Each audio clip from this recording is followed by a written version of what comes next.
Channel scholar सम्राट classes में। तो आज हम लोग संस्कृत के बुक का ऑल ऑब्जेक्टिव क्वेश्चन करेंगे जो बोर्ड एग्जाम के लिए बहुत महत्वपूर्ण होगा। तो पहला चैप्टर देखेंगे मंगलम। मंगलम का पहला क्वेश्चन है कि उपनिषद के रचनाकार कौन है। तो उपनिषद के रचनाकार कौन है? उपनिषद के रचनाकार हैं महर्षि वेदव्यास। महर्षि वेदव्यास। मंगलम पाठ के रचनाकार कौन है? मंगलम पाठ के रचनाकार कौन है? तो मंगलम पाठ के रचनाकार वही है महर्षि वेदव्यास। आगे कि मंगलम पाठ में कितने मंत्र संकलित है? मंगलम पाठ में कितने मंत्र संकलित है? तो मंगलम पाठ में 5 मंत्र संकलित है। अणु से छोटा कौन है? अणु से छोटा कौन है? तो अणु से छोटा कौन है? आत्मा है। किसकी जय होती है? किसकी जय होती है? मैंने किसकी जय या विजय रहेगा तो सत्य का विजय होता है। किसकी जय या विजय नहीं होती है तो वो हो जाएगा असत्य। बहती नदी कहाँ मिलती है? बहती नदी कहाँ मिलती है? तब बहती नदी जाकर समुद्र में मिल जाती है। कहाँ मिल जाती है? समुद्र में मिल जाती है। जंतु के हृदय रूपी गुफा में क्या स्थित है? तो जंतु के हृदय रूपी गुफा में तत्व स्थित है। आगे क्वेश्चन है ब्रह्मा को प्राप्त करने के विषय में बताया गया है। तो ब्रह्मा को प्राप्त करने के विषय में कौन उपनिषद में बताया गया? था मुंडको उपनिषद में बताया गया। कहाँ बताया गया? मुंडको उपनिषद में। दो देवलोक का मार्ग किससे प्राप्त होता है? देवलोक का मार्ग किसको से प्राप्त होता है? तो सत्य से प्राप्त होता है। देवलोक का मार्ग किससे प्राप्त होता है? सत्य से। सत्य से क्या प्राप्त होता है? सत्य से क्या प्राप्त होता है? तो अभी यही क्वेश्चन से आगे पीछे कर दिया। देवलोक से सत्य का प्राप्ति होता है यानी सत्य से देवलोक प्राप्त होता है। मृत्यु को वश में कौन करता है? मृत्यु को वश में कौन करता है? विद्यमान लोग करते हैं मृत्यु को वश में। विद्यमान क्या कर लेता है? मृत्यु को वश में। यह पहले अभी क्वेश्चन बता दें किसकी जय या विजय नहीं होती है तो असत्य का जय या विजय नहीं होती है। वहाँ पे था कि किसकी जय होती है तो होता है सत्य का जय होता है। अगला क्वेश्चन है कि उपनिषद में किस महिमा का वर्णन किया गया था? उपनिषद में परम पुरुष का वर्णन किया गया। परम पुरुष का वर्णन किया गया। आगे क्वेश्चन है उपनिषद की संख्या कितनी है? उपनिषद की संख्या कितनी है? उपनिषद की संख्या 108 है। 108 है। उपनिषद की संख्या कितनी है? 108 है। आत्मा को गूढ़ रहस्य की किसमें व्याख्या की गई है? तो ये मुंडको उपनिषद में की गई। कहाँ की गई? मुंडको उपनिषद में। परमात्मा की महिमा का वर्णन किस में किया गया? तो परमात्मा की महिमा का वर्णन किया गया ईशावास्यों उपनिषद में। ईशावास्यों उपनिषद में क्या किया गया? परमात्मा की महिमा का वर्णन। ज्ञानी लोग और अज्ञानी लोग में अंतर किस में बताया गया? ज्ञानी और अज्ञानी में अंतर किस में बताया गया? तो श्वेताश्वर में बताया गया। श्वेताश्वर में बताया गया। अगला क्वेश्चन है कि सत्य का मुख किससे ढका हुआ है? तो सत्य का मुख हिरण्मय पात्र या सोने जैसे पात्र से ढका हुआ है। हिरण्मय पात्र से ढका हुआ। सत्य का खजाना कहाँ है? सत्य का खजाना कहाँ है? तो सत्य का खजाना देवलोक में। देवलोक में है। अब दूसरा चैप्टर देखेंगे पाटलिपुत्रम। पाटलिपुत्र दूसरा चैप्टर है। तो पाटलिपुत्रम वैभव में है। पाटलिपुत्र वैभव में पहला क्वेश्चन है एशिया महादेश के सबसे बड़ा सेतु पुल। एशिया महादेश का सबसे बड़ा सेतु पुल कौन सा है? गांधी सेतु पुल। कौन सा पुल है? गांधी सेतु पुल। कहाँ है? पटना में। यूनान का राजदूत कौन था? यूनान का राजदूत कौन था? मेगास्थनीज। वेरी इंपॉर्टेंट क्वेश्चन को एक जगह करके बताया जा रहा है। पाटलिपुत्र किस राज्य की राजधानी है? पाटलिपुत्र बिहार राज्य की राजधानी है। बिहार राज्य की राजधानी कहाँ? पाटलिपुत्र। महावीर मंदिर कहाँ है? तो महावीर मंदिर सभी को पता होगा कहाँ है जी? कमेंट में बताओ। पटना। महावीर मंदिर कहाँ है? पटना। पटना की नगर पालिका देवी कौन है? पटना की नगर पालिका देवी वेरी इंपॉर्टेंट क्वेश्चन है तो इसको तो सबको पता होना चाहिए। पटना की नगर पालिका देवी पटन देवी है। पटन देवी है। कौमुदी महोत्सव कहाँ मनाया जाता है? कौमुदी महोत्सव मनाया जाता है पाटलिपुत्र में। कौमुदी महोत्सव कहाँ मनाया जाता है? पटना में, पाटलिपुत्र में।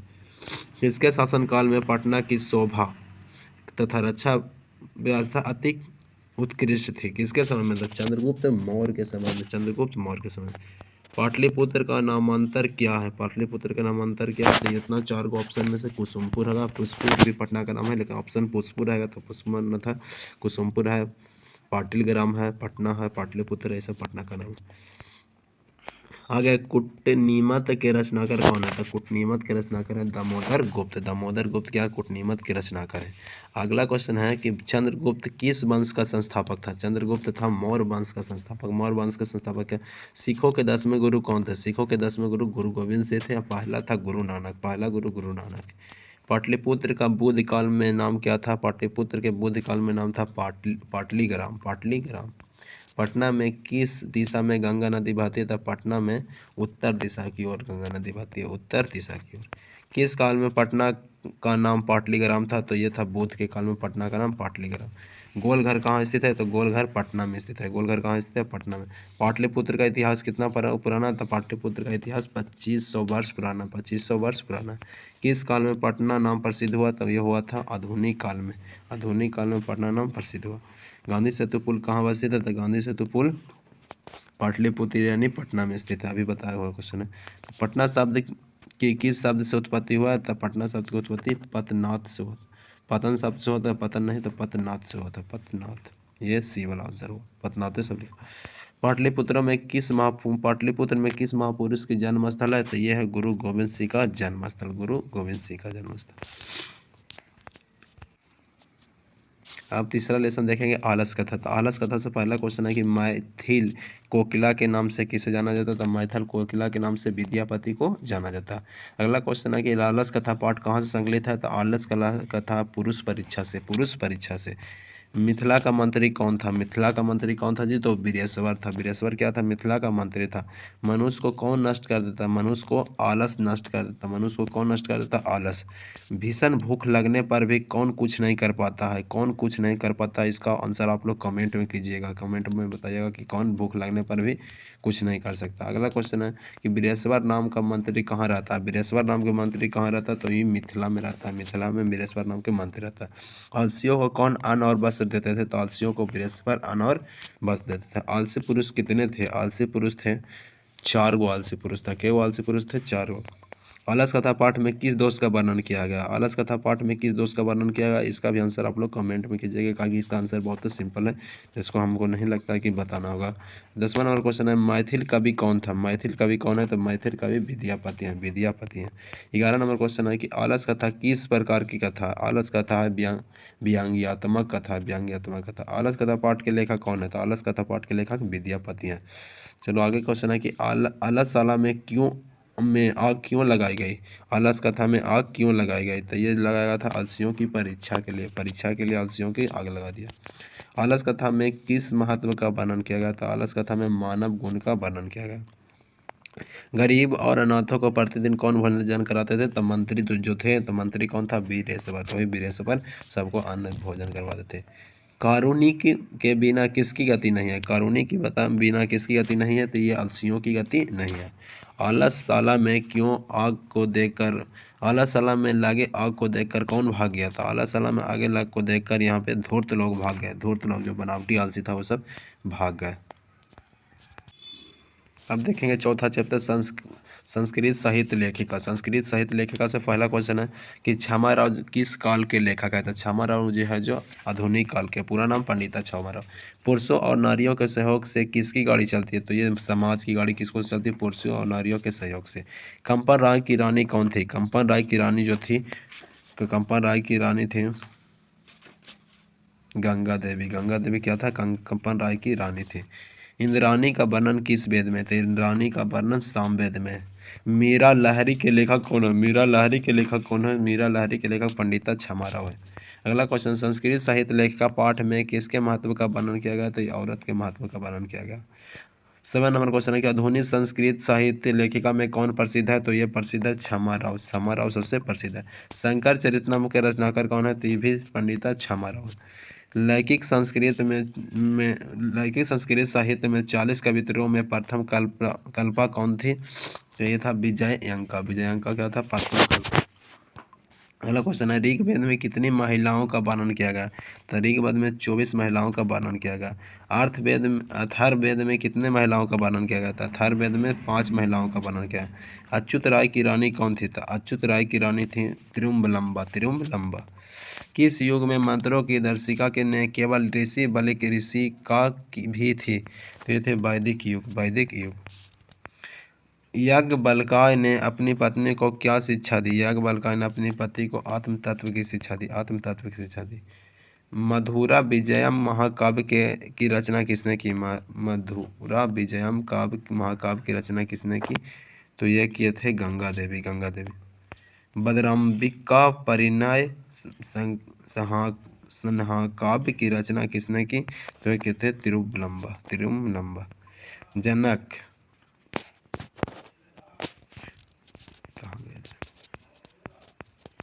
जनक की सभा में शास्त्रार्थ कुशली कौन विदुषी रहती थी? तो ये गार्गी रहती थी। गार्गी जनक की सभा में रहती थी। अब 5वां चैप्टर हम लोग देखेंगे भारत महिमा। था पुराणों के रचनाकार कौन है? था पुराण के रचनाकार कौन है जी? महर्षि वेदव्यास। महर्षि वेदव्यास क्या लिखे थे? पुराण। किसकी महिमा सर्वत्र गाई जाती है? तो भारतवर्ष की महिमा सर्वत्र गाई जाती है। इस देश का गुणगान देवता लोग करते हैं। किस देश का गुणगान देवता लोग करते हैं? तो भारत का। किस देश में देवता बार बार जन्म लेना चाहते हैं? तो भारत में। आगे क्वेश्चन है कौन गीत गाते हैं? कौन गीत गाते हैं? तो देवता लोग भारत के गीत गाते रहते हैं। भारत की शोभा की कौन प्रशंसा करते हैं? भारत की शोभा का प्रशंसा कौन करते हैं? देवता करते हैं। भारत की महिमा कहाँ गाई जाती है? तो भारत की महिमा सभी जगह गाई जाती है। सभी जगह गाई जाती है। भारत भूमि किससे सेवित है? तो भारत भूमि सागर पर्वत झरना सभी से सेवित है। जगत का गौरव कौन है? तो जगत का गौरव भारत है। जगत का गौरव कौन है? भारत है। भारत महिमा पाठ का प्रथम पद या श्लोक कहाँ से संकलित है? तो विष्णु पुराण से संकलित है। भारत महिमा का आधुनिक पद किसने रचा था? भारत महिमा का प्रथम आधुनिक पद अध्यक्ष ने रचा। अध्यक्ष ने रचा। हमारी भारतीय धारा कैसी है? तो हमारी भारतीय धारा विशाल है। कैसी है? विशाल है। जगत का गौरव कैसा है? तो जगत का गौरव जो है शोभनीय है। कैसा है? शोभनीय है। जाति धर्म के भेद से युक्त लोग भारत में क्या बहन करते हुए रहते हैं? तो ये एकता बहन करते हुए रहते हैं। देवता क्या गाते हैं? तो ये गीत गाते हैं। गीत गाते हैं। अब हम लोग देखेंगे छठा चैप्टर भारतीय संस्कार। तो भारतीय संस्कार से थोड़ा इंपॉर्टेंट क्वेश्चन बहुत आता है। तो पहला क्वेश्चन है कि भारतीय संस्कार कितने हैं? तो भारतीय संस्कार 16 है। अगला है सामंतोनयन संस्कार किस संस्कार में गिना जाता है? तो सामंतोनयन है जन्म पूर्व संस्कार में। शिक्षा संबंधी कितने संस्कार है? तो शिक्षा संबंधी 5 संस्कार है। बचपन में कितने संस्कार है? तो बचपन में 6 संस्कार है। बचपन में कितने संस्कार हैं? 6 गो, जिसको कहते हैं शैशव संस्कार। संस्कारों का मौलिक अर्थ क्या है? संस्कारों का मौलिक अर्थ है कि दोष दूर होते हैं तथा गुणों का निर्माण होता है। दोष दूर होते हैं और गुणों का निर्माण होते हैं। भारतीयों में संस्कार से किसका निर्माण होता है? तो भारतीयों में संस्कार से व्यक्तित्व का निर्माण होता है। वेद की पढ़ाई शुरू करना किस संस्कृति के अंतर्गत आता है? तो शिक्षा के अंतर्गत आता है। संस्कारों को कितने भागों में बांटा गया? तो संस्कारों को 5 भाग में बांटा गया है। 5 भाग। मरने के बाद कितने संस्कार होते हैं? मरने के बाद एक ही संस्कार होता है, अंतिम संस्कार। किस संस्कार के द्वारा मनुष्य गृहस्थ जीवन में प्रवेश करता है? तो विवाह संस्कार के बाद मनुष्य गृहस्थ जीवन में प्रवेश करता है। पुंसवन किस संस्कार के अंतर्गत आता है? पुंसवन जन्म पूर्व संस्कार के अंतर्गत आता है। अंत्येष्टि संस्कार कब होता था? अंत्येष्टि संस्कार मरने के उपरांत होता है। मरने के उपरांत अक्षर आराम करना किस संस्कार के अंतर्गत आता है? अक्षर आराम करना शिक्षा संस्कार के अंतर्गत आता है। सप्तपदी किस संस्कार के अंतर्गत आता है? तो सप्तपदी भी यानी 7 फेरा सप्तपदी 7 बार पैर से घूमना, तो सप्तपदी विवाह के अंतर्गत है। गुरु के घर से अलग होकर गृहस्थ जीवन में प्रवेश करना किस संस्कार के अंतर्गत आता है? तो विवाह संस्कार के अंतर्गत आता है। सिंदूर दान किस संस्कार में होता है? तो सिंदूर दान वाला आप लोग आंसर कीजिएगा, क्या कि आप लोग पूरा शादी ब्याह घूमते रहते तो सिंदूर दान किस संस्कार में होता है? कौन सा शब्द सीमित रूप से में व्यंग्य रूप में व्यवहार करता है? तो यह है संस्कार है। गर्भाधारण करना किस संस्कार के अंतर्गत आता था? गर्भाधारण जन्म पूर्व संस्कार है। गर्भाधारण क्या? जन्म पूर्व संस्कार है। जन्म से पहले कितने संस्कार है? तो जन्म से पहले हम लोगों को 3 संस्कार है। जन्म से पहले 3 संस्कार। गृहस्थ के कितने संस्कार हैं? गृहस्थ के 1 संस्कार है। गृहस्थ के कितने संस्कार हैं? 1।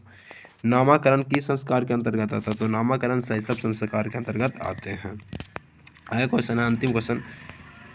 भारतीय संस्कृति का परिचय किससे मिलता है? तो भारतीय संस्कृति का परिचय संस्कारों से मिलता है। अब हम लोग देखेंगे 7 चैप्टर नीति श्लोक आता है। नीति श्लोक में पहला क्वेश्चन है नीति श्लोक के रचनाकार कौन है? तो महात्मा विदुर क्या है नीति श्लोक के रचनाकार। दूसरा क्वेश्चन है कि विदुर नीति के संकलित पाठ क्या है? विदुर नीति से संकलित पाठ नीति श्लोक है। नीति श्लोक है। प्रश्नोत्तर रूप में कौन सा संस्कार रहता है? तब विदुर नीति क्या है? प्रश्नोत्तर रूप में कौन सा ग्रंथ है? तो उसको में विदुर नीति होगा। किसके प्रश्न का उत्तर विदुर देते हैं? किसके प्रश्न का उत्तर विदुर देते हैं? तो ये होता है धृतराष्ट्र के प्रश्नों का उत्तर कौन देते हैं? धृतराष्ट्र, विदुर। नरक के कितने द्वार है? तो नरक के 3 द्वार है। नरक के 3 द्वार है।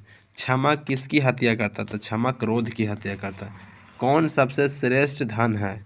तो सबसे श्रेष्ठ धन धर्म है। सबसे श्रेष्ठ धन क्या है? धन धर्म है। किससे सुख की प्राप्ति होती है? तो अहिंसा से सुख की प्राप्ति होती है, मतलब लड़ाई झगड़ा नहीं करने से सुख की प्राप्ति होती है। कौन ऐसा धन है जिससे संतुष्टि मिलती है? तो विद्या से संतुष्टि मिलती है। किससे विद्या की रक्षा होती है? तो अध्ययन से विद्या की रक्षा होती है, या अभ्यास से। अभ्यास या अध्ययन से शिक्षा विद्या की रक्षा होती है। धर्म की रक्षा किससे होती है? तो धर्म की रक्षा होती है सत्य से। धर्म की रक्षा किससे होती है? सत्य से धर्म की रक्षा होती है। यहाँ पे गलती लिखा गया, सत्य यानी सत्य से होगा। रूप की रक्षा किससे होती है? तो रूप की रक्षा होती है उपटन से। उपटन लगाने से रूप की रक्षा होती है। खानदान की रक्षा किससे होती है? तो खानदान की रक्षा आचरण से होता है। घर की लक्ष्मी कौन होती है? ये वाला क्वेश्चन आप लोगों को बताना कि घर की लक्ष्मी क्या होती है। नहीं आएगा तो हमको से कमेंट में पूछ लेना कि घर की लक्ष्मी कौन होती है।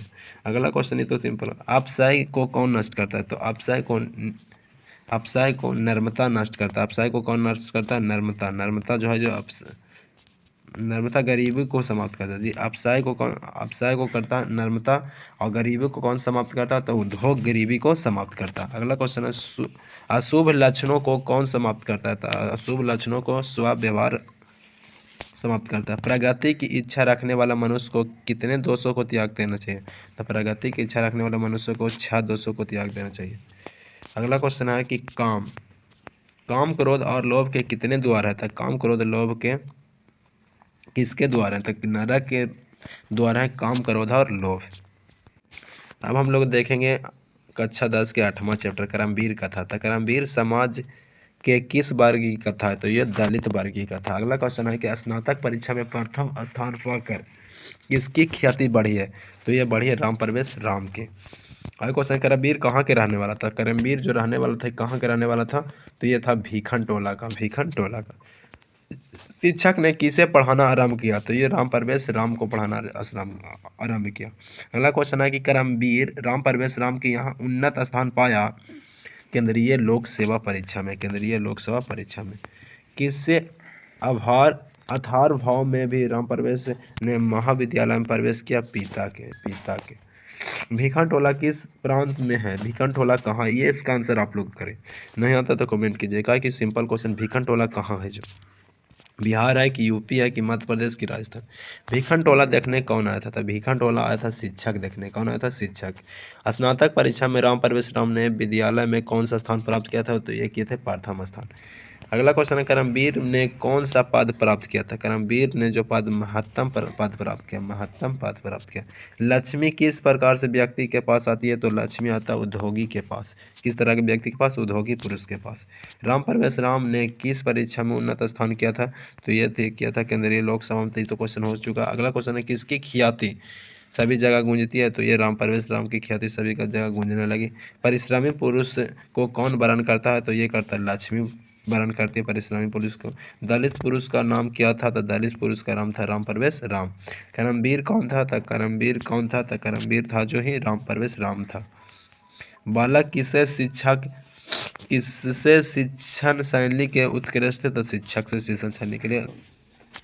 चलो तो अगला हम लोग देखेंगे 9वां chapter Swami Dayanand. Simple important question निकाल के किया गया, तो इसको तो जरूर देखना। तो आर्य समाज की स्थापना किस नगर में हुई? आर्य समाज की स्थापना हुआ मुंबई नगर में। आगे है स्वामी दयानंद का जन्म किस ग्राम में हुआ था? स्वामी दयानंद का जन्म हुआ था टंकारा गांव में। आर्य समाज की स्थापना कब हुई? आर्य समाज की स्थापना कब हुआ? तो 1875 ईस्वी में। मूल शंकर किसका नाम था? तो मूल शंकर नाम था स्वामी दयानंद के। आर्य समाज के संस्थापक कौन थे? तो भी स्वामी दयानंद ही थे आर्य समाज के संस्थापक। अगला क्वेश्चन, हिंदू समाज को छोड़कर किसने धर्मांतरण अपनाया? तो ये दलित अपना धर्म बदल दिया। स्वामी दयानंद का जन्म कब हुआ? तो स्वामी दयानंद का जन्म जो हुआ था 1824 ईस्वी में हुआ। स्वामी दयानंद के माता पिता उसके उपासक थे, शिव के उपासक थे।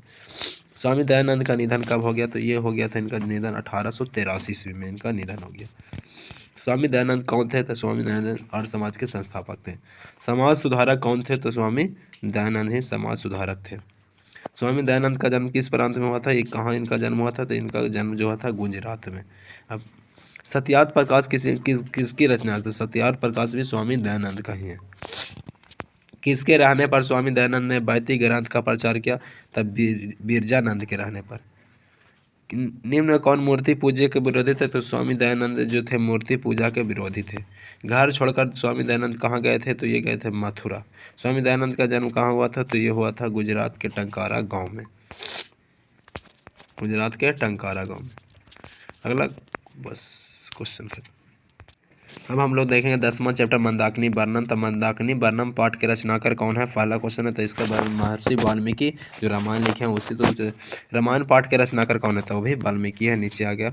अगला क्वेश्चन है अयोध्या कांड किस ग्रंथ में? तो अयोध्या कांड जो होगा रामायण में ना होगा अयोध्या कांड, आप लोगों को पता ही होगा। रघुवंश काव्य की रचना किसने की? तो ये कौन किए थे? रघुवंश को किए थे कालिदास। मंदाकिनी नदी किस पर्वत के निकट है? तो मंदाकिनी नदी है जो चित्रकूट पर्वत के निकट है। अगला क्वेश्चन है कि सीता रामचंद्र की कौन थी? तो सीता रामचंद्र की पत्नी थी। सब जानता है राम सीता की पत्नी। मंदाकिनी नदी कहाँ स्थित है? तो मंदाकिनी नदी चित्रकूट पर्वत के निकट में स्थित है। मंदाकिनी का वर्णन रामायण के किस कांड में है? तो ये है जो अयोध्या कांड में, अयोध्या कांड में। मंदाकिनी वर्णन पाठ में किस नदी का वर्णन है? तो यह है मंदाकिनी नदी का वर्णन है। मंदाकिनी नदी में कौन स्नान करते हैं? तो ये करते हैं ऋषि। मंदाकिनी राज की क्या दिखती है? तो यह दिखती है नलिनी भीम दिखती है। मंदाकिनी नदी किस पर्वत के निकट बहती है? तो ये तो बहुत ही बार हो चुका है, यानी चित्रकूट, सब याद हो जाएगा। नाचने के समय कौन दिखता है? नाचने के समय कौन दिखता है? तो ये दिख रहा था पर्वत। नाचने के समय कौन दिखता है? पर्वत। हंस सारस से सेवित चित्रकूट तटों वाली कौन है? तो ये है मंदाकिनी नदी है। कौन है? अब हम लोग देखेंगे 11वां चैप्टर व्याघ्र पथिक। तो व्याघ्र पथिक के रचनाकार कौन है? तो इसको होगा नारायण पंडित। व्याघ्र पथिक कथा हितोपदेश के किस खंड से लिया गया? तब मित्र लाभ खंड से लिया गया, मित्र लाभ खंड से। अगला क्वेश्चन, कुत्र तब किड का नाम या किसने कहा? तो ये कहा बूढ़े बाघ ने। क्या कौन कहा? बूढ़े बाघ ने कहा।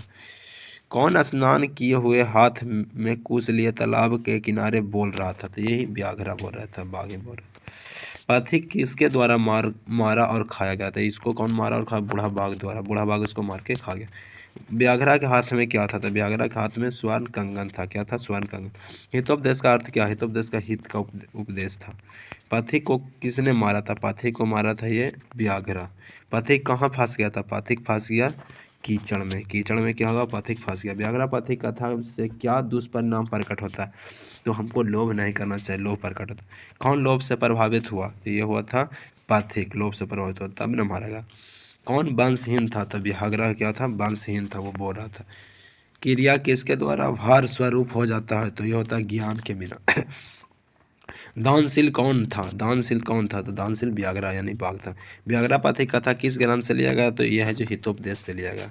दुराचारी कौन था? दुराचारी कौन था? तो यह भी था व्याघ्र यानी बाघ था, जो क्या था? दुराचारी था। दुराचारी कौन था? तो व्याघ्र था, दुराचारी था। चलो अगला क्वेश्चन देखना है कि किस जीव पर विश्वास नहीं करना चाहिए? तो हिंसक जीव पर विश्वास नहीं करना चाहिए। वीर व्याघ्र क्या देना चाहता था? तो वीर व्याघ्र स्वर्ण कंगन देना चाहता था, सोने जैसा कंगन देना चाहता था। लोभ मनुष्य को कहाँ ले जाता? तो लोभ मनुष्य को विनाश की ओर ले जाता, यानी कि विनाश करवा देता। अब हम लोग देखेंगे 12वां चैप्टर कर्णस्य दानवीरता।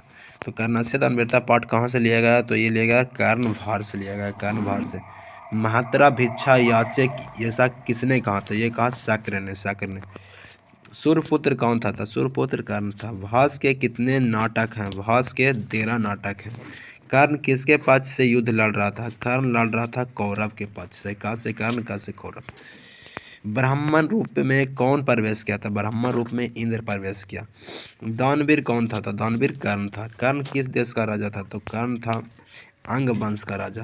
कर्ण किसका पुत्र था? कर्ण था जो कुंती का पुत्र था, कुंती का पुत्र था। भिक्षक किस वेश में आया था? भिक्षक आया था ब्राह्मण की वेश में, ब्राह्मण की वेश में। कर्ण भारम नाटक किसकी रचना है? तो कर्ण भारम नाटक जो है भास की रचना। समय परिवर्तन के साथ कौन नष्ट हो जाता है? तो समय परिवर्तन के साथ शिक्षा नष्ट हो जाता है। अर्जुन किसके पक्ष में युद्ध लड़ रहा था? तो अर्जुन था जो पांडव के पक्ष से लड़ रहा था। अगला क्वेश्चन, कर्ण कवच और कुंडल किसको दिया? तो ये दे दिया इंद्र को। कवच और कुंडल किसके पास था? तो ये था कर्ण के पास। कर्ण ने कवच कुंडल देने के पूर्व अंततः क्या देने की इच्छा प्रकट कर रहा था? तो ये कह रहा था अपना सर, अपना सर। कर्ण के कवच कुंडल की क्या विशेषता थी? तो कर्ण के कवच कुंडल को उससे भेदो नहीं जा सकता, इससे भेदा नहीं जा सकता। ना दात व्यायाम, ना दात व्यायाम या किसने कहा? तो ये कहा था शल्य ने, शल्य ने, शल्य ने, शल्य ने। कर्णस्य दानवीरता पाठ के लेखक कौन है? कर्णस्य दानवीरता पाठ के लेखक भाष्य है। कौन है? भाष्य। हम आप लोग देखेंगे 13 नंबर चैप्टर जो है विश्व शांति था। विश्व शांति पाठ में किस वातावरण का चित्रण किया गया? तो ये किया गया अशांति का चित्रण किया गया। देशों के बीच झगड़े को शांत करने के लिए कौन संस्था है? तो यह है संयुक्त राष्ट्र संघ। दुख का विषय क्या है? तो दुख का विषय जो है सार्वभौमिक अशांति है। अहिंसा कौन पैदा करता? तो अहिंसा द्वेष पैदा करता। अगला, अशांति मानवता का क्या कर रही है? तो अशांति विनाश कर रही है, मानवता का विनाश कर रही है। किसके बिना ज्ञान भार स्वरूप है? तो यह है व्यवहार बिना ज्ञान भार स्वरूप। क्रिया के बिना क्या भार है? तो क्रिया के बिना दौलत भार है। विश्व शांति का कौन काल माना जाता है? तो विश्व शांति का काल सूर्योदय माना जाता है। वैर को कौन बढ़ाता है? तो वैर को वैर बढ़ाता है। वैर को स्वार्थ बढ़ाता है। वैर को कौन बढ़ाता है? तो वैर को स्वार्थ बढ़ाता है, स्वार्थ, स्वार्थ। मानवता के विनाश का भय किससे है? तो मानवता के विनाश का भय दोनों से है, दोनों से, शास्त्र एवं अस्त्र दोनों से। कि अनेक राजाओं में परस्पर क्या चल रहे हैं? तो ये चल रहा है शीत युद्ध। क्या बलपूर्वक निवारणीय है? तो बलपूर्वक स्वार्थ प्रदर्शन निवारणीय। अशांति के कारण कितने हैं? अशांति के कारण 2 गो। अशांति के कारण, अशांति के कितने कारण हैं? 2। तो देखेंगे अब 10वां कक्षा का 14वां चैप्टर शास्त्र का अंतिमा क्वेश्चन है कि भारतवर्ष किसकी महती परंपरा सुनी है? तो भारतवर्ष जो है पुस्तक की महत्ता परंपरा सुनी है। वर्ग में कौन प्रवेश करता? तो वर्ग में शिक्षक प्रवेश करते हैं। वर्ग में कौन प्रवेश करता है? शिक्षक। किसके 6 अंग है? तो ये वेद के 6 अंग है। छात्र किसका अभिवादन करते? तो छात्र शिक्षक का अभिवादन करते। शास्त्र कारा पाठ किस शैली में है? तो प्रश्नोत्तर शैली में। अगला क्वेश्चन है किसका व्याकरण प्रसिद्ध है? तो यह है जो पाणिनि का व्याकरण प्रसिद्ध है। ज्ञान का शासक कौन होता था? ज्ञान का शासक शास्त्र होता है। मनुष्य को कर्तव्य और अकर्तव्य का बोध कौन कराता था? ये शास्त्र कराता है। वेदांग कितने हैं? तो वेदांग भी 6 हैं। वेदांग भी कितने हैं? 6। उच्चारण क्रिया का कौन बोध कराता था? उच्चारण क्रिया का बोध शिक्षा कराता है। निरुक्त के रचनाकार कौन है? तो निरुक्त के रचनाकार यासक है, यासक है। छंद के रचयिता कौन है? तो छंद के रचयिता पिंडगल है, पिंडगल। ज्योतिष के रचनाकार कौन है? तो लगधर है, लगधर है ज्योतिष के रचनाकार। कर्मकांड के रचनाकार कौन है? तो कर्मकांड के रचनाकार गौतम है। सांख्य दर्शन के संस्थापक कौन है? तो यह कपिल है। योग दर्शन के संस्थापक कौन है? तो यह पतंजलि है। न्याय दर्शन के संस्थापक कौन है? तो यह है गौतम। वैशेषिक दर्शन के संस्थापक कौन है? तो यह है कौन है? कनाद है। कौन है? कनाद है। मीमांसा दर्शन के संस्थापक कौन है? तो मीमांसा दर्शन के संस्थापक हैं जैमिनी। वेदांत दर्शन के संस्थापक कौन है? तो ये है बदरायन। कृषि विज्ञान को किसने लिखा है? तो कृषि विज्ञान को लिखा पराशर, पराशर लिखा। आर्यभट्टनामा के रचनाकार कौन है? तो आर्यभट्ट। बृहत संहिता के रचनाकार कौन है? तो यह वराह महिर, वराह महिर।